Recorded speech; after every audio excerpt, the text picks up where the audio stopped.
हालचाल class tenth. आज मैं तुम सबको पढ़ाने वाला हूँ या फिर कराने वाला हूँ। मैं हर बार क्यों गलत डायलॉग बोल देता हूँ कि जियोग्राफी के सबसे इम्पोर्टेंट क्वेश्चंस बाय चैप्टर। ठीक है, तो शुरू करते हैं। वैसे भी पेपर नज़दीकी है और पेपर में क्वेश्चंस आते ही हैं हर साल। मोस्ट रिपीटेड क्वेश्चंस हैं और कह सकते हैं मेरे फेवरेट भी क्वेश्चन है इसमें दो चार तो ठीक है, तो शुरू करते हैं। पहला क्वेश्चन स्टेटमेंट बेस्ड क्वेश्चन है। अगर तुमने एनसीईआरटी की रीडिंग मारी होगी तो एक सस्टेनेबल डेवलपमेंट करके एक टॉपिक है, उसमें इस क्वेश्चन की लाइनें दे रखी हैं। ठीक है, उस टॉपिक में ये लाइनें लिखी हुई हैं और उस टॉपिक के आगे पीछे भी पता है क्या लिखा हुआ है कि सस्टेनेबल डेवलपमेंट क्यों ज़रूरी है। मतलब एक बार, ठीक है, तो इसमें तुम्हें बेसिकली यही बताना है सस्टेनेबल डेवलपमेंट क्यों करनी चाहिए और इसके मतलब अच्छी चीज़ें क्या है। ठीक है, हमें प्रैक्टिस करना चाहिए सस्टेनेबल डेवलपमेंट को। ठीक है, ये सारी चीज़ें लिखी हुई है। एक बार क्वेश्चन पढ़ लेते हैं। We have not inherited the world from our forefather, we have to borrow it from our children. ठीक है, इसमें बोला गया है कि जो कह सकते हैं जो चीज़ें हैं ना, दुनिया भर की चीज़ें हैं, ये हमें हमारे बाप दादाओं ने दिए नहीं दिए, ये हमने अपने बच्चों से किराए उधारी पे लिए है। मतलब ये बेसिकली ये कहना चाहते हैं कि जो रिसोर्सेज हम वेस्ट कर रहे हैं ना, वो हमारी रिसोर्स नहीं है, वो हमारे आने वाले बच्चों की रिसोर्स है। ठीक है, तो वही बात है, इसको तुम्हें अच्छे से हाईलाइट करना है। इसके एक बार पॉइंट्स भी पढ़ लो। ये जो लाइन दे रखी है कि yes the statement highlight a point of view of the society to look at the resource available if we are borrower from our child and conserve them for them. मतलब हमने ये चीज़ अपने बच्चों से हमने ये चीज़ अपने होने वाले बच्चों से जो उधारी लिया है ना, हमें उसको कंजर्व करना चाहिए, वेस्ट नहीं करना चाहिए। सिंपल सी बोलिए है। दूसरा पॉइंट ये है कि since second half of the 20th century several scientist discover and what type of the level of development are not. इसमें ये बोला है कि 20वीं शताब्दी तक बहुत से ऐसे लोग हैं जो सस्टेनेबल डेवलपमेंट को नहीं अपना रहे और रिसोर्सेज को वेस्ट कर रहे हैं। एग्जाम्पल को ले लो यार, लोग कहते तो है पानी बचाओ पर खुद के घरों में नल लीक कर रहे होते हैं। क्यों?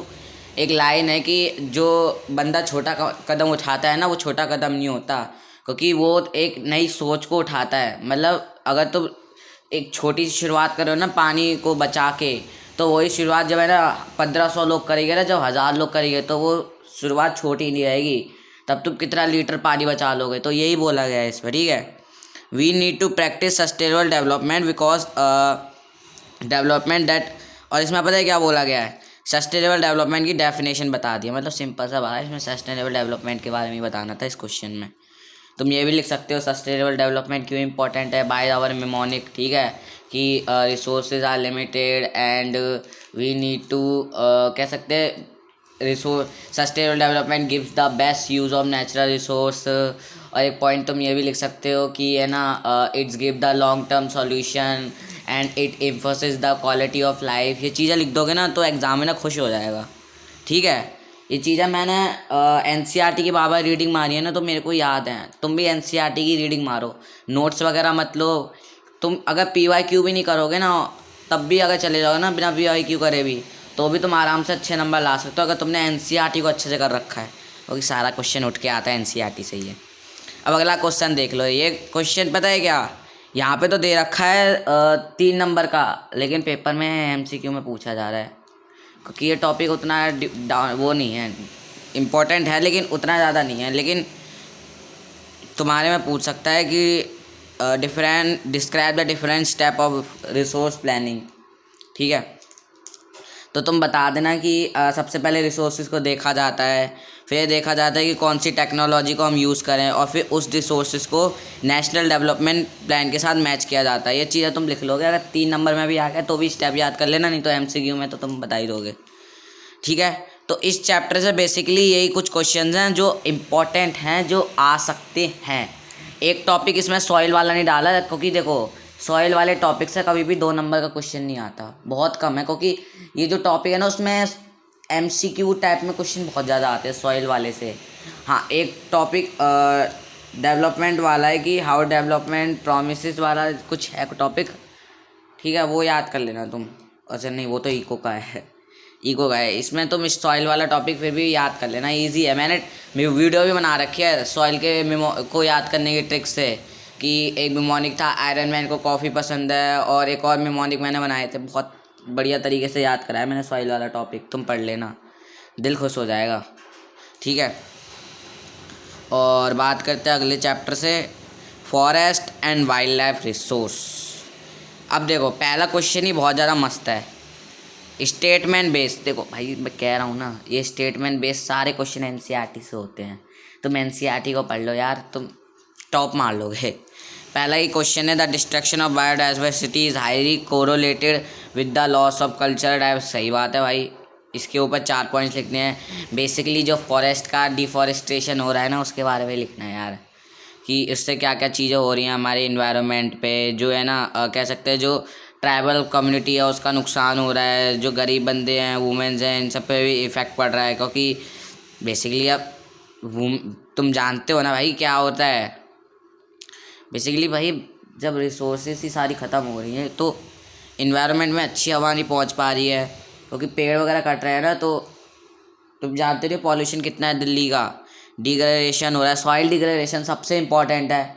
क्योंकि जब पेड़ वगैरह कटते हैं ना, क्योंकि तुमने साइंस पढ़ी होगी या एसएसटी में तुमने पढ़ा होगा, जो सॉइल होती है ना, वो कह सकते हैं जो पेड़ होते हैं ना, वो सॉइल को ऐसे जकड़ के रखते हैं। अगर हम पेड़ काट देते हैं ना, तो जो सॉइल होती है ना वो इरोज हो जाती है, उसको सॉइल इरोजन भी कहते हैं। ठीक है, और ये पॉवर्टी का भी अच्छे एक बहुत इम्पोर्टेंट कारण है, इन्वायरमेंटल डिस्ट्रक्शन ही है। ठीक है, ये बेसिकली वही क्वेश्चन था कि पेड़ पौधे क्यों बचाने चाहिए। इसके ऊपर तो तुमने ऐसे भी याद करा होगा बचपन में, पेड़ लगाओ वाला कोई टॉपिक नहीं होता था, निबंध उस पर। ठीक है, access the need of conservation wild access the need for the conservation of wild life and wild forest and wild life in India. सबसे इम्पॉर्टेंट है, देखो हमें वाइल्ड लाइफ को क्यों प्रोटेक्ट करना चाहिए, बिकॉज द कि जो वाइल्ड लाइफ होता है वो नेसेसरी है, जो कि इकोलॉजिक डाइवर्सिटीज़ को बचा के रखता है। ठीक है, और जो जो फॉरेस्ट में चीज़ें हैं ना, जैसे वो वाटर हो गया, सॉइल हो गया, प्लांट्स, एनिमल्स, ये हमारी बेसिक नीड्स हैं। ठीक है, अगला पॉइंट यही है कि ये हमें पता है ऑप्शंस भी देता है। ठीक है, अगर पेड़ पौधे होंगे ना हमारे पास, तो हमारे पास ऑप्शंस भी रहेंगे। नहीं तो अगर हम सारे पेड़ वगैरह काट लेंगे, हम खाएंगे क्या, और हमारे पास फिर वही बात है ना, जो पेड़ पौधों में तुम जानते हो ना कि जंगलों में जो पेड़ पौधे होते हैं तुम्हें उसमें कितनी दवाइयाँ होती हैं और कितना कुछ होता है। अगर हम सब कुछ काट लेंगे, सब कुछ सारे फूल वगैरह सब कुछ नष्ट कर देंगे, तो हमारे पास ऑप्शन क्या रहेगा भाई, फिर तो हमारे पास ना तो ज़्यादा फूल होंगे ना ज़्यादा दवाई, तो लोग वैसे ही मरेंगे। और ये जेनेटिक डाइवर्सिटीज़ को भी प्रिजर्व करता है। ठीक है, कंजर्वेशन। और फिर वही है, अगला क्वेश्चन है वाटर रिसोर्स। इससे बेसिकली एक वो याद, इससे देखो मैं बता रहा हूँ कंजर्वेशन ऑफ वो कम्युनिटीज़ वाले टॉपिक से क्वेश्चन आ जाते हैं। और तुम जानते हो कि इंडेंजर स्पीशीज़, वनरेबल स्पीशीज़ वाला टॉपिक कट रखा है। ठीक है, और एक वो आ जाता है एमसीक्यू में, वाइल्ड लाइफ प्रोटेक्शन एक्ट कब आया था और प्रोजेक्ट टाइगर क्या है। इससे एमसीक्यूज आ जाते हैं, तो याद कर लेना 1992 में आया था। ठीक है, और वो वाइल्ड लाइफ प्रोटेक्शन एक्ट, और इसके 1 साल बाद चित्ता वाला प्रोजेक्ट आ गया था, वाइल्ड सेफ टाइगर वाला, कुछ क्या नाम था, प्रोजेक्ट टाइगर। ठीक है, और यही पूछ लेता है, एक ये पूछ लेगा कि जॉइंट फॉरेस्ट मैनेजमेंट क्या काम करती है, या फिर ये पूछ लेगा कि किस विलेज ने अपनी है ना वो ज़मीन को डोनेट कर दिया था for the wild life sanctuaries, तो तुम बता देना। अगला टॉपिक है हमारे पास, right the effects of over exploitation of ground water. सबसे इम्पोर्टेंट भाई, देखो हम ग्राउंड वाटर का यूज़ क्यों करें। सबसे पहले तो अर्बनाइजेशन, कि हमें ना एग्रीकल्चर्स नहीं, हम लोग अपने शहरों को ज़्यादा बढ़ा रहे हैं, तो यूज़ तो होगा ही भाई। जब भाई देखो जब नए नए शहर बन रहे हैं तो उनकी नीड्स भी ज़्यादा है, तो ऊपर से पॉपुलेशन, भाई इंडिया में तो पॉपुलेशन इतनी ज़्यादा है कि क्या ही बताओ।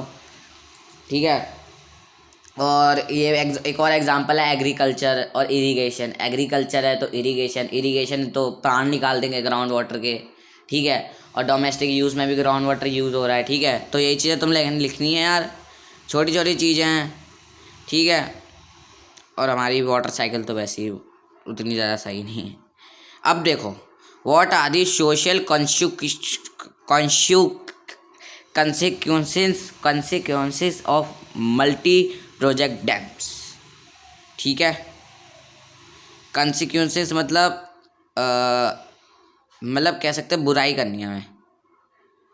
तो मल्टी प्रोजेक्ट डैम्स की क्या वो है, तो देखो सबसे पहला तो यही बात है कि डिस्प्लेसमेंट हो रही है, ट्राइबल लोगों का जीना मुश्किल हो रहा है। दूसरा ये है जो लोकल पीपल्स है ना, ठीक है, वो कह सकते हैं प्रॉफिट नहीं ले पा रहे इन प्रोजेक्ट्स का। और फिर तुम ये लिख सकते हो कि जो वाइल्ड लाइफ वो नेचुरल फ्लो बिगाड़ देते हैं डैम्स वगैरह। और फिर तुम ये लिख सकते हो कि जो डैम्स वगैरह होते हैं वो कह सकते हैं कि जो डैम्स होते हैं वो खुद कभी कभार बाढ़ ला देते हैं और एक्वाटिक एनिमल्स का मरना तो तय है। फिर इंटर स्टेट डिस्प्यूट हो जाते हैं डैम्स के ऊपर कि ये पानी मेरे को मिलना चाहिए, उसको मिलना चाहिए। ठीक है, तुमने ऐसी चीज़ें लिख सकते हो। और कह सकते हैं कि इसके लिए प्रोजेक्ट भी बहुत सारे वो भी उठाए थे आंदोलन, नर्मदा बचाओ आंदोलन वगैरह, एक दो लिख सकते हो डैम्स के खिलाफ। ठीक है, और इंटर स्टेट डिस्प्यूट तो होता ही है कि कुछ राज्य बोलते हैं पानी मेरे को दे दो, कुछ कहते हैं मेरे को दे दो। ठीक है, तो यही सारी चीज़ें तुम्हें लिखनी है। डिस्क्राइब द ट्रेडिशनल आप देखो इसमें तुम एग्जांपल लिख सकते हो कि गुल्स ऑफ नहीं वो तो अगला टॉपिक है, वो तो अलग चैप्टर का है। तुम इसमें लिख सकते हो ड्रिप वो बैम्बू स्ट्रिप हार्वेस्टिंग नाम से कुछ था यार, drip strip harvesting, bamboo drip harvesting ये था, हाँ। फिर तुम रेन वाटर हार्वेस्टिंग कर सकते हो। और लेकिन राजस्थान में रेन वाटर हार्वेस्टिंग बहुत ज़्यादा कम हो गई है because of Indira Gandhi canal. ठीक है, और तुम और भी चीज़ें लिख सकते हो कि वाटर कंजर्वेशन के लिए लोग वो टंकास में पानी को स्टोर करते थे, जिससे उन्हें क्या मिलता था, इन्वायरमेंटल वो मिलता था चीज़ें। ठीक है, वो गुल्स में भरते थे पानी। ठीक है, यही सारी चीज़ें हैं जो तुम लिख सकते हो। ठीक है, यही तुम्हें लिखना है, टंकास में भरते थे। और वाटर कंजर्वेशन के लिए एंशियंट टाइम में भी अलग अलग मेथड यूज़ होते थे, जैसे वही कुआं वगैरह बना देते। ठीक है, हाँ, in the recent year multi project dams, देखो इसमें वही बोला है, क्वेश्चन को घुमा दिया है बस। तुम्हें क्या लिखना है, इसमें बुराई लिखनी है। एक सेकंड, नहीं मैंने सही लिखा था क्या, हाँ, तुम्हें बस इसमें बुराई लिखनी है जो मैंने तुम्हें बता चुका है क्या होता है कि वो क्या कहते हैं, नेचुरल फ्लो बिगड़ जाता है, फिर डिस्प्लेसमेंट हो जाती है ट्राइबल लोगों की, फिर इंटरस्टेट डिस्प्यूट हो जाते हैं, फिर कह सकते हैं कि नेचुरल फ्लो बिगड़ जाता है और लोग एक ही प्लांट के ऊपर डिपेंड रह जाते हैं, दूसरे प्लांट को उगाते ही नहीं है, वो वाटर इंटेंसिव प्लांट के ऊपर ही डिपेंड रहते हैं। ठीक है, और लड़ाई वगैरह हो जाती है। ठीक है, तो ये चैप्टर बस इतना ही है, इससे बस डैम्स वगैरह के। और हाँ, ये पूछ लेता है कॉजेज ऑफ वाटर स्कार्सिटी क्या है 2 नंबर में। तो तुम लिख सकते हो कि वाटर स्कार्सिटी के कॉजेज है, सबसे पहला तो क्वालिटेटिव रीज़न कि लोग है ना बेसिकली वाटर की क्वालिटी को ख़राब कर रहे हैं। ठीक है, कि वाटर है तो पीने के लिए पानी, लेकिन वो पीने लायक नहीं है। जैसे एग्जांपल को तुम लिख सकते हो कि जो गंगा रिवर है या यमुना रिवर है, गंगा मैया यमुना मैया, उसमें लोगों ने इतना कूड़ा कर रखा है ना, मतलब इतनी गंदी कर रखी है गंगा मैया कि लोग है ना वो पानी को पी भी नहीं सकते। ठीक है, पहले गंगा जल मतलब बहुत ज़्यादा शुद्ध लोग मानते थे, मतलब हाँ शुद्ध अभी भी है, लेकिन वो कह सकते हैं वो शुद्ध वो उतना साफ नहीं है। ठीक है, ऐसी ही चीज़ यमुना मैया के साथ भी। अब यमुना मैया की गंदगी के पीछे तो मैं कुछ नहीं कह रहा। ठीक है, और फिर एक होता है क्वांटिटेटिव कि लोगों के पास पानी ही नहीं है। राजस्थान देख लो, राजस्थान में पानी कितना कम है, लोगों को मतलब कितना स्ट्रगल करना पड़ता है पानी के लिए। ठीक है, और भी बहुत सारे हैं कि गुजरात में कुछ एरियाज़ ऐसे हैं जहाँ पे महिलाएं हैं ना सर पे वो बर्तन रख के है ना बहुत दूर माइल तक जाती है पानी लेने के लिए, क्योंकि उनके पास पानी की कमी है। कुछ देश ऐसे देखो। और तीसरा लिख सकते हैं कि जो रिसोर्सेज है या फिर वाटर है वो अनइक्वल डिस्ट्रीब्यूटेड है, कि कुछ लोगों के पास ज़्यादा पानी है, कुछ लोगों के पास बिल्कुल ही कम है। मेघालय में इतना पानी है कि लोग बाढ़ आ जाती है, और राजस्थान में तो पानी ही नहीं है पीने के लिए। और वाटर पॉल्यूशन भी एक कॉज है। ठीक है, और हैंस लास्ट में लिख देना कि हमें इसके लिए कंजर्वेशन करनी चाहिए। देखा हो गया ना 5 नंबर का, वैसे आता 2-3 नंबर से ज़्यादा का नहीं आता ये, क्योंकि 5 नंबर के लिए तो स्पेशल क्वेश्चन पहले ही दे रखे CBSE ने। अगला क्वेश्चन है एग्रीकल्चर का। देखो ये जो क्वेश्चन है ना, ये 2019 में या 20 में आया था, और ये क्वेश्चन जब मैंने पढ़ा था ना, नहीं ये क्वेश्चन नहीं, मैं बता रहा हूँ कौन सा क्वेश्चन था। कौन सा है वो क्वेश्चन? अबे यहाँ पे नहीं है क्या? अबे यार, एक क्वेश्चन था इंटेंसिव सब्सिस्टेंट फार्मिंग और प्रिमिटिव सब्सिस्टेंट फार्मिंग। भाई साहब, वो क्वेश्चन जब मैंने देखा ना, मेरा दिल खुश हो गया भाई। मतलब इतना मस्त क्वेश्चन था ना वो। भाई साहब, मतलब 2 टॉपिक को एक साथ कवर किया था उस क्वेश्चन में। और जिसने है ना ये टॉपिक डिटेल में पढ़ रखा होगा ना, प्रिमिटिव सब्सिस्टेंट, वो 5 नंबर क्या 10 पॉइंट्स भी लिख देगा उस कुछ टॉपिक से। ठीक है, तो प्रिमिटिव सब्सिस्टेंट फार्मिंग क्या होता है, यही हमारा क्वेश्चन है। तो प्रिमिटिव सब्सिस्टेंट फार्मिंग सिंपल सी बात है, स्मॉल स्केल प्रोडक्शन होती है। और कह सकते हैं कि है ना, घर के ही लोग काम करते हैं, ये पुराने मेथड्स का यूज़ करते हैं।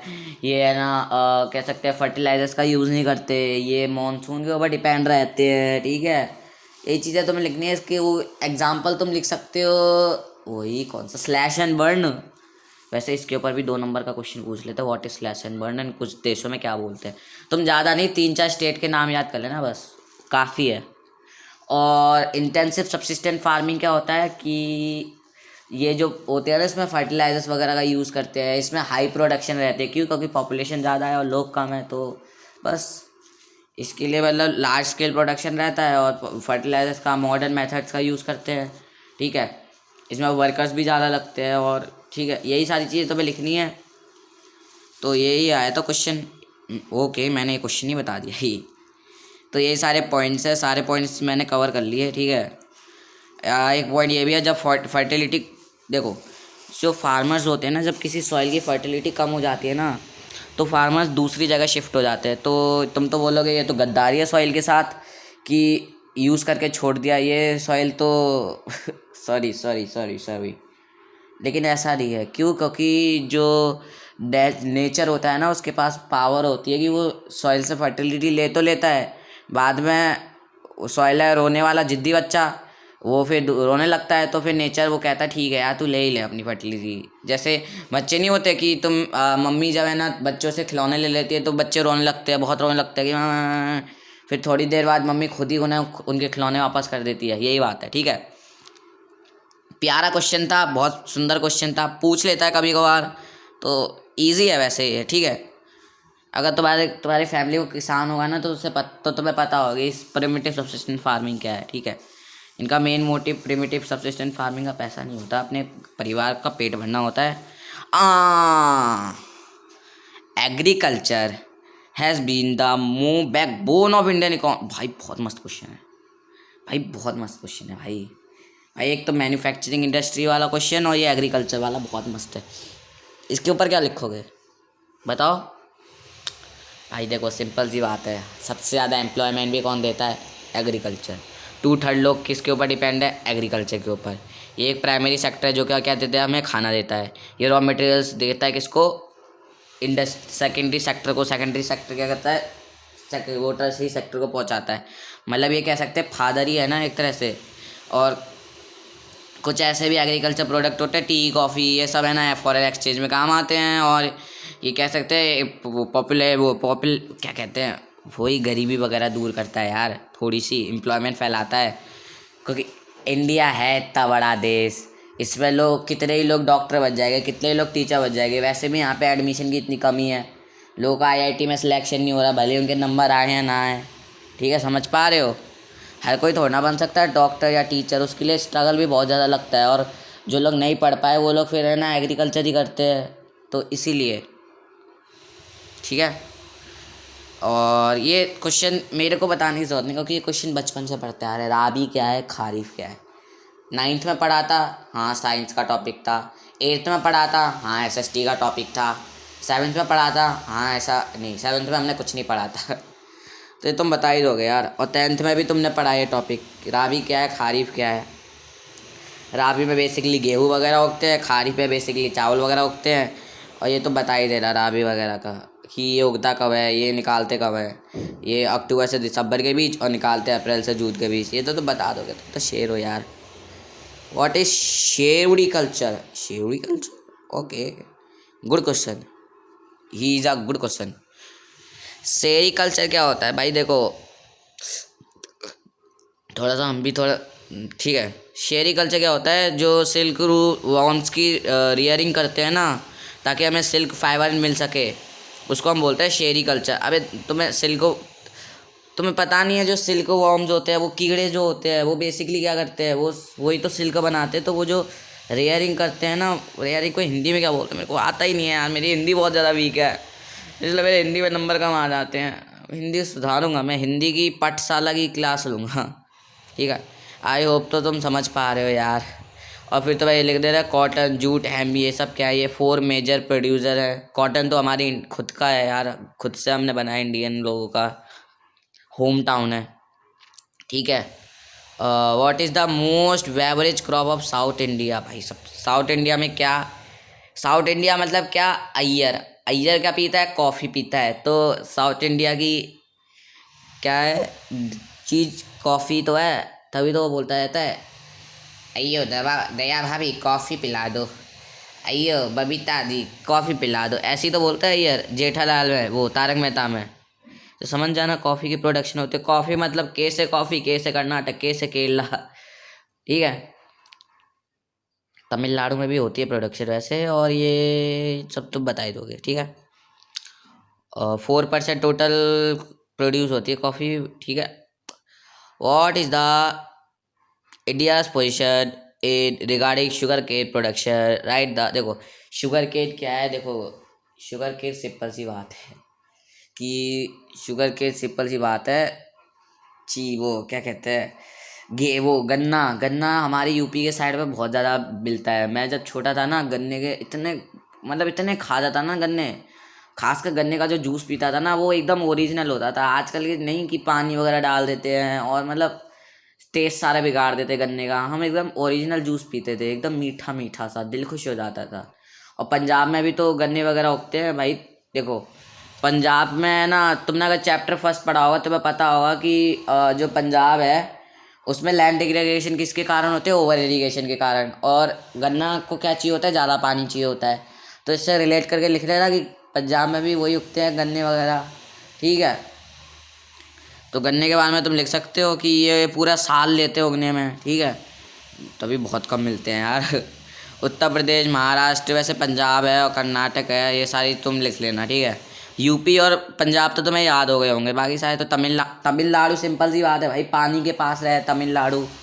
तो भाई देखो इंडिया में तुम्हें किसी ना किसी का मैप याद ना किसी भी स्टेट का मैप नहीं भी याद होगा ना, तब भी तमिलनाडु का याद होगा। क्यों? क्योंकि तमिलनाडु श्रीलंका के पास है। श्रीलंका, तमिलनाडु, महाभारत, रामेश्वरम से वो श्री राम जी है ना, वो ब्रिज बनाया था उन्होंने, राम सेतु, ये तो तुम्हें याद होगा भाई। Minerals are an indispensable part of our life. ये तुम्हें मिनरल्स की इम्पोर्टेंस लिखनी है कि लो वो पैंट की निप से लेके लोहे वो पैंट की जिप तक सब मिनरल है, ठीक है। तुम यही सब लिख देना कि minerals are use in everything, जैसे शिप हो गए, बिल्डिंग्स हो गए, और हमारी मैन्युफैक्चरिंग में सारे मिनरल्स यूज़ होते हैं। आयरन से मशीनें यूज़ होती हैं, और हमारे बॉडी में भी कितने मिनरल्स हैं, आयरन हो गया, मैग्नीशियम हो गया, ठीक है। तुम लिख लेना। हमारी जो बोन्स होती है ना, नहीं हमारे जो दांत होते हैं वो भी कैल्शियम फॉस्फेट से बने हैं, जो कि सबसे हार्ड है सब्सटेंस है, ठीक है। तो तुम लिख लेना हमारी बॉडीज भी मिनरल, वो हमारी हड्डियाँ भी मिनरल से बनी हैं। मतलब इन शॉर्ट हम पूरे ही मिनरल से हैं, ठीक है। डिस्कस द, देखो माइनिंग की बुरी चीज़ें क्या है। सबसे पहली बात तो माइनिंग से हमारे इन्वायरमेंट को बहुत ज़्यादा हार्मफुल होता है। दूसरी बात जो होता है ना, माइनिंग से टॉक्सिक गैसें निकलती हैं, जिसके कारण क्या होता है कि हाँ, जो वर्कर्स होते हैं ना वो मर जाते हैं। और तुमने देखा होगा, तुमने भरत मूवी देखी है ना, वो सलमान खान की। हाँ हाँ, नहीं तुम्हें, मुझे अच्छे से पता है तुम लोगों को मूवी तो याद नहीं होगी, लेकिन उसका गाना याद होगा, स्लो मोशन वे, पढ़ लो। तो तुम्हें पता होगा, अगर तुमने भरत मूवी देखी है ना, तो तुम्हें इतना तो पता होगा कि एक सीन ऐसा आता है जब सलमान खान है ना, सभी है ना जो लोग होते हैं ना जो माइनिंग में अटक जाते हैं, तो उनको बचाता है। क्यों? क्योंकि लैंडस्लाइड आ जाती है, जो माइनिंग होती है ना उनसे लैंडस्लाइड भी हो जाती हैं, ठीक है। तो मूवी से रिलेट कर देना। केजीएफ के रॉकी भाई की कहानी क्या है बताऊँ, कि कभी कभार ऐसा होता है जो मालिक होते हैं वो वर्कर्स को उतने पैसे नहीं दे रहे होते, जैसे वही वाला सीन है, ठीक है। तुम बता देना, ओके। तो यही कुछ पॉइंट्स हैं, तुम लिख लेना। देखा मैंने बोला ना, क्लॉक वो रिस्क ऑफ कॉलेस्पिंग माइंस रूप, वही वाला भारत वाला सीन, ठीक है। और जो वाटर रिसोर्स होती है वो पानी वगैरह भर जाता है तो लोग वैसे ही मर जाते हैं, ठीक है, जिससे वाटर पॉल्यूशन भी हो जाता है, ठीक है। वो मैंने गलत एग्जांपल दे दिया कि लोग पैसे नहीं देते, मालिक वगैरह पैसे देना ना दे, उससे वाटर पॉल्यूशन को क्या लेना देना, ठीक है। वो एग्जांपल ऐड मत करना, वो मैंने गलती से बोल दिया, मेरे मुंह से निकल गई, मेरी जुबान टूट गई। Non conventional source are resource नहीं non conventional resource are the best option to conserve the natural resource. क्यों भैया? भाई देखो, सिंपल सी लॉजिक लगा के बोलो यार। नॉन कन्वेंशनल सोर्स, अब देखो इस चैप्टर में तुमने कुछ पढ़ा हो या ना पढ़ा हो, लेकिन कन्वेंशनल और नॉन कन्वेंशनल सोर्स तो तुमने पढ़ाई हो। ये हम लोग मिनरल्स एंड एनर्जी रिसोर्स पे आ गए क्या? अबे हमने चैप्टर भी ख़त्म कर दिया। सही है, मेरे को खुद नहीं पता चली। देखो इस चैप्टर में तुमने कुछ पढ़ा हो या ना पढ़ा हो, लेकिन तुमने कन्वेंशनल, ओके थोड़ा टेढ़ा हो जा भाई, क्या हो रहा है, conventional and non conventional source के बारे में पढ़ा होगा। ओके, जो कन्वेंशनल सोर्स होते हैं वो बहुत पुराने होते हैं, जो कि हमारे बाबा दादा के आदम से चले आ रहे हैं। और नॉन कन्वेंशनल सोर्स जो कि हमने खुद अभी जस्ट अभी अभी अभी बनाया, जैसे पहले के टाइम पे थोड़ा होती थी सोलर प्लांट्स वगैरह, ठीक है, जो सोलर पैनल है। पहले के टाइम पे तो लोग है ना कोयला वगैरह जलाते थे, वैसे अभी भी लोग जलाते हैं, बहुत से एरिया में जलता है, लेकिन पहले के टाइम पे तो वो कोयले के ऊपर ही डिपेंड रहते थे, तो ये एक कारण है, ठीक है। और फिर बात करें जो नॉन कन्वेंशनल सोर्स है ना, वो बेस्ट ऑप्शन इसलिए है कि वो पहली बात अभी अभी डिस्कवर हुआ है, दूसरा बात ये है कि वो नॉन रिन्यूएबल है यार। सिंपल सी बात है, जो तुम सोलर पैन एनर्जी हो उसको तुम है ना दोबारा भी तो रिन्यू कर सकते हो, क्योंकि सूरज तो हमेशा अपनी रोशनी देगा। ऐसी जो पानी है वो है ना हमेशा वो वाटर साइकिल से दोबारा भी तो आ सकता है, तो वो भी रिन्यूएबल ही है, ठीक है। रिन्यू का मतलब क्या है, वो खुद से दोबारा बन सकता है, जैसे ठीक है, जैसे पानी वगैरह हो गया, ठीक है। और कह सकते हैं कि अगर हम नॉन रिन्यूएबल रिसोर्सेज का कन्वेंशनल रिसोर्स का यूज़ करेंगे ना, तो हमारे पास रिसोर्स कंजर्वेशन सस्टेनेबल डेवलपमेंट को हम अपनाएंगे, ठीक है। और फिर प्राइजेस भी, जो सोने के प्राइस इतने ज़्यादा क्यों बढ़ रहे हैं, क्योंकि सोना ख़त्म हो रहा है। सोना ख़त्म हो रहा है तो फिर सिंपल सी बात है भाई, नीड वो जब सोना ख़त्म हो रहा है तो फिर है ना वही बात है, प्राइस ज़्यादा बढ़ेंगे, गरीब बंदे अफोर्ड नहीं कर पाएंगे। अगर हम नॉन कन्वेंशनल सोर्सेज का यूज़ करें, जैसे आजकल आर्टिफिशियल गोल्ड वगैरह आ रहे हैं, तो इससे क्या हो रहा है कि एक तो सोना भी बच रहा है और फिर वही है कि सस्टेनेबल डेवलपमेंट भी हो रही है, ठीक है। तो यही चीज़ें तुम्हें लिखनी है कि रिसोर्सेज आर लिमिटेड, और ये जो है ना हमारे इन्वायरमेंट को भी प्रोटेक्ट करता है, ठीक है। और जो लोग चीज़ें उनके प्राइसेस बढ़ते जा रहे हैं, ठीक है। इसके ऊपर तुम लिख सकते हो नेचुरल गैस के बारे में भी, ठीक है, वो भी बढ़िया चीज़ ऑप्शन है। और यही है। अब हमारा अगला चैप्टर आ गया है मैन्युफैक्चरिंग इंडस्ट्री, सबसे प्यारा चैप्टर है, ठीक है। तो चलिए शुरू करते हैं। पहला क्वेश्चन है कि why sugar mills are shifting to the southern and western state of India. देखो सबसे सिंपल सी बात है, हम शुगर मिल्स को क्यों शिफ्ट कर रहे हैं, इसका सबसे पहला रीज़न है, जो शुगर मिल्स है ना वो कह सकते हैं कि जो साउथर्न पार्ट है ना, वेस्टर्न पार्ट है, उसमें वो अच्छा उन्हें क्लाइमेट मिल पा रहा है, ठीक है। और हम वैसे शुगर मिल्स को कहाँ उगाते हैं, वहाँ उगाते हैं ना, शायद उत्तराखंड में कहीं उगाते हैं शुगर वगैरह को, चीनी वगैरह को। तो जो उनका सेल्यूकोस का कंटेंट है ना, सेल्यूकोस बोलते हैं ना, हाँ सुरकोस, उसका जो कंटेंट है ना वो वहाँ पे हाई तो रहता है, फिर जब वो ट्रांसपोर्ट होता रहता है ना तो वो कंटेंट कम हो जाता है, जिससे उसकी वो शुगर की मिठास कम हो जाती है, ठीक है। और अगर हम उन्हें साउथर्न एरियाज़ में ले चले या फिर वेस्टर्न एरियाज़ में ले चले, जैसे महाराष्ट्र हो गया, तो जो इनका कंटेंट है ना, अगर हम वहाँ पे उगाएंगे ना तो कंटेंट वो जो उनकी सुरकोस का कंटेंट है ना वो ज़्यादा होगा, जिसके कारण है ना मिठास ज़्यादा होगी और हमें ही बढ़िया फ़ायदा मिलेगा, ठीक है। तो यही सारे कुछ फैक्टर्स है जो तुम लिख सकते हो, ठीक है, दो कॉर्पोरेट, ठीक है। ओके, तो अगला क्वेश्चन है मैन्युफैक्चरिंग इंडस्ट्री। भाई साहब ये क्वेश्चन मेरा फेवरेट है यार, कि मैन्युफैक्चरिंग सेक्टर को हम बैकबोन ऑफ इकोनॉमिक डेवलपमेंट क्यों कहते हैं। सबसे पहला है ये मॉडर्नाइज करता है एग्रीकल्चर को, दूसरा ये कंट्रीब्यूट करता है जीडीपी में, तीसरा ये है कि ये क्या करता है, अनएम्प्लॉयमेंट बुक को इरेक्ट करता है, इरेक्टिकेशन ऑफ अनएम्प्लॉयमेंट। चौथा ये क्या है पॉइंट भूल गया क्या, मैं नहीं भूला हूँ, अच्छे से याद है मुझे, कि जो मैन्युफैक्चरिंग इंडस्ट्री है और जो वो है वो हैंड बाय हैंड चलते हैं, मतलब मैन्युफैक्चरिंग और इंडस्ट्री एक दूसरे के ऊपर डिपेंडेंट है। और पांचवा सबसे इम्पोर्टेंट कि ये क्या करता है, फॉरेन ट्रेड और एक्सचेंज में काम करता है। और छठा तुम लिख सकते हो कि ये वैल्यू एडिशन में काम आता है, कि प्राइजेस की वैल्यू एडिशन इसी सेक्टर में होती है। ठीक है, मैंने टोटल 6 पॉइंट बता दिए, वैसे लिखे इसमें 5 है, एक एक्स्ट्रा मेरी तरफ से जोड़ लेना। ठीक है, okay. Explain with example any factors of the responsible. देखो सिंपल सी बात है, अगर तुम कोई दुकान खोलोगे, तुम कोई इंडस्ट्री खोलोगे, तो तुम क्या चाहोगे, भैया अगर मैं इंडस्ट्री खोलूँगा तो सबसे पहले तो मुझे ज़मीन चाहिए। हाँ, ऐसा तो है नहीं कि मैं अलादीन के जिन से बोलूँगा कि मेरे को हवा में कोई फैक्ट्री खोल के दे दे, ऐसा तो हो नहीं सकता। वैसे अलादीन के जिन से मैं ये चीज़ तो नहीं मांगूंगा। मेरी डिमांड ही कुछ और हुई। ठीक है, तो सबसे पहले तो तुम्हें रॉ लैंड चाहिए, फिर तुम्हें रॉ मटेरियल्स का सप्लाई बढ़िया होना चाहिए, फिर तुम्हें मार्केट वगैरह मिले, फिर तुम चाहते हो कि तुम उस पर कैपिटल वगैरह खर्च करो। ठीक है, कैपिटल वगैरह होना चाहिए तुम्हारे पास, फिर लेबर होनी चाहिए, फिर एनर्जी सप्लाई होनी चाहिए, फिर मशीनें वगैरह तो इंक्लूड ही हैं। ठीक है, तो यही चीज़ें तुम्हें लिखनी है।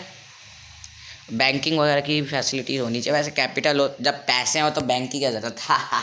पैसा है तो बड़ी बड़ी बड़ी बड़ी बात है। हाँ देखो, ये क्वेश्चन जो है ना, कि वैसे टॉपिक कटा हुआ है लेकिन इसके आने के चांस बहुत ज़्यादा है, क्योंकि सीबीएसई कभी कभार कटी हुई चीज़ों से भी क्वेश्चन पूछ लेती है कभी कभार। ठीक है, तो ये टॉपिक है कि जूट इंडस्ट्री को हम हुगली बेसिन में क्यों कह सकते उगा रहे हैं, मतलब हम कंसंट्रेशन क्यों कर रहे हैं हुगली बेसिन में। देखो सिंपल सी बात है, हुगली तुम्हें नहीं पता ना, कोई नहीं। हुगली बेसिन में मैं बता देता हूँ कि ये कोलकाता के पास पड़ता है हुगली। ठीक है, और बात करें जूट इंडस्ट्री को क्यों भेजा जा रहा है, सिंपल सी बात है, जूट वहाँ पे जो क्लाइमेट है ना वो बहुत मस्त है। ठीक है, जूट इंडस्ट्री का क्लाइमेट बहुत मस्त है, और कह सकते हैं जो जूट इंडस्ट्री है ना, वैसे वहाँ पे जब कोलकाता जब पास है ना, तो उसको बैंकिंग वगैरह की सुविधा मिल जाएगी। ठीक है, और कह सकते हैं वहाँ पे लेबर भी मस्त है, मतलब। ठीक है, तो ये कुछ फैक्टर है तुम लिख सकते हो वेस्ट। ठीक है, वैसे वेस्ट बंगाल घर है वैसे जूट को हम गोल्डन फाइबर भी कहते हैं, लेकिन कुछ टाइम से जूट इंडस्ट्री हुगली बेसिन के पास वो ज़्यादा उगाई जा रही है, क्योंकि सिंपल सी बात है कि कोलकाता पास में है तो अच्छी वो मिलेगी सेक्टर्स वगैरह, वहाँ पे पानी की क्वांटिटी भी बढ़िया है, क्योंकि वहाँ पे जो हुगली रिवर है वो अवेलेबल है। ठीक है, और वहाँ पे लेबर भी बहुत चीप मिलती है, मतलब सस्ती लेबर मिलेगी, तो काहे को कोई ना बनाना चाहेगा। ठीक है, अब इस चैप्टर से सबसे प्यारा क्वेश्चन आया है कि the challenges of sustainable development requires industrial pollution. प्यारा क्वेश्चन है, मेरा फेवरेट। ओके, सॉरी, मेरा फेवरेट क्वेश्चन है। ठीक है, इन्वायरमेंट को कैसे इफेक्ट पड़ता है। देखो सिंपल सी बात है, जो हॉट वाटर होता है वो रिलीज़ हो जाता है फैक्ट्रीज के कारण, जिससे वाटर पॉल्यूशन कॉज हो जाते हैं। जो धुआं वगैरह निकलता है ना फैक्ट्रीज से, देखो तुम्हें पता है जो इंडस्ट्रीज होती है उनके क्या क्या है, तुमने देखी भी होगी मूवी, वो फ्लाइंग जेट मूवी देखी है ना, तो वो लोग क्या करते हैं, कचरा वगैरह फेंक देते हैं, या फिर है ना वो पॉल्यूशन आता है ना, तो उससे लोगों को दिक्कत होने लगती है, या फिर वो रिवर्स को गंदा कर रहे हैं। ठीक है, वैसे और भी मूवीज़ है वैसे इस टॉपिक के ऊपर, तो तुम्हें वैसे ये चीज़ें याद करने की जरूरत है, क्योंकि ये जनरल नॉलेज है, मतलब ये जो तुम इन्वायरमेंट में देख रहे हो ना उससे वैसे ही पता चल जाएगा। अगर तुमने दिल्ली के पॉल्यूशन के बारे में सुना होगा तो तुम्हें पता होगा कि इंडस्ट्रीज से बहुत ज़्यादा पॉल्यूशन होता है। ठीक है, वैसे पटाखे भी एक रीज़न है।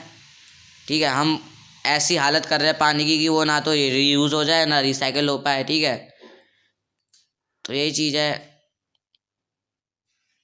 तो इससे बचने के लिए हम लोगों ने क्या करा है, हम पानी को रिन्यूअल कर सकते हैं, हमें ना हम कोल वगैरह के उसको कम करें, कोल के यूज़ को, हमें ना पानी को रिसाइकिल करने में हेल्प करें, हम मशीनों को ऐसा डिज़ाइन करें कि वो क्या करे, वो रिसोर्सेज को कम यूज़ करें, मतलब कम रिसोर्स में ज़्यादा वो प्रोडक्शन हो। ठीक है, और वो आवाज़ भी कम करे। ठीक है, ये बेसिक चीज़ है, इनको वैसे पढ़ने की उतनी ज़रूरी नहीं है। ठीक है, हम आयरन इंडस्ट्री को हैवी इंडस्ट्री क्यों बोलते हैं? सबसे प्यारा क्वेश्चन यार। हैवी इंडस्ट्री, सिंपल सी बात है भाई।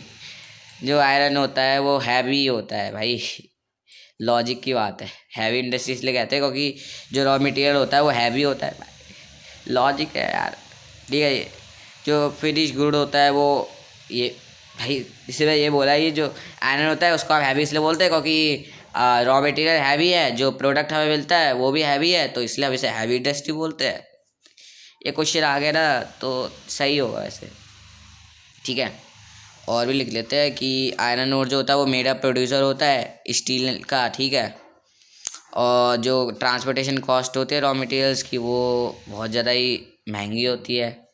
ठीक है, और क्या बोला है, हमें right any four raw materials of iron and steel industry for the requirement. तो तुम लिख सकते हो कि आयरन, कोकिंग कोल, लाइमस्टोन, ठीक है, मैंगनीज, ये सब एग्जांपल्स हैं। ठीक है, रॉ मटेरियल्स के।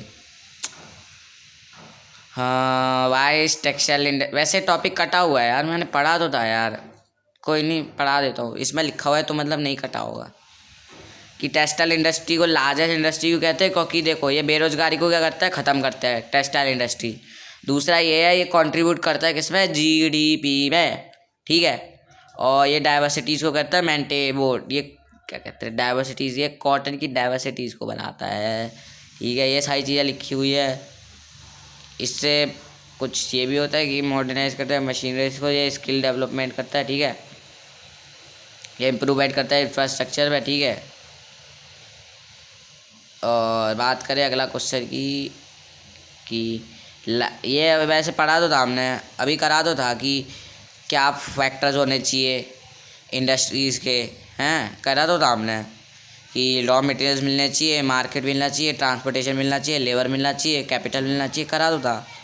तो बस जियोग्राफी के इतने ही क्वेश्चंस है, और भी क्वेश्चंस आई होप सो होंगे, क्या नहीं और नहीं क्वेश्चंस। तो बस मिलता हूँ मैं नेक्स्ट वीडियो में, तब तक के लिए बाय।